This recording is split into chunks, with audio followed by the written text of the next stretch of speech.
Muslims just finished Hajj, the best 10 days of the year supposedly, most beloved to Allah. They love to claim that Islam is the most monotheistic religion in the world, most uniquely monotheistic in fact. On these days of Hajj, Muslims do a bunch of pre-Islamic pagan stuff while pretending it's monotheistic. Where did the Kaaba come from according to the Quran and Sunnah? Apparently, this Kaaba was built by Abraham and his son Ishmael. And then, also pretty hilariously, the Quran also claims, indeed, the first house of worship established for mankind was that at Bakka, blessed and guidance for the world. The Quran is painfully wrong. The first house of worship? Give me a break.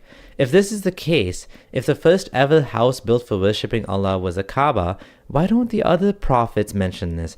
Why don't we read about Abraham's journey to the Kaaba? Why doesn't Jesus mention this? Because it's made up.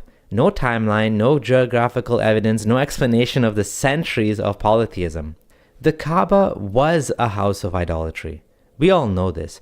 But what we don't know is that it was not really a house of idolatry, but a house of monotheism built by Abraham. Just kidding. That's just what Muslims say. Is there any evidence for this? Of course not. No archaeological or historical evidence ties Abraham to Mecca or the Kaaba, outside of Islamic claims written centuries later.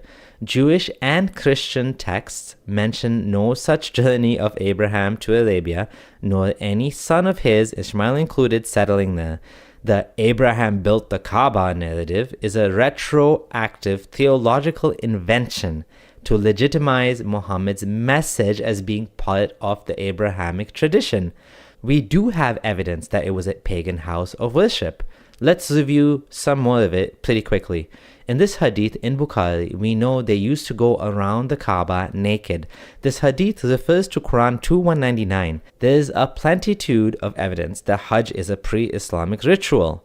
Once Makkah was conquered, Muhammad wanted to do the smashy, probably still mad about Al-Zut, and went around breaking those idols.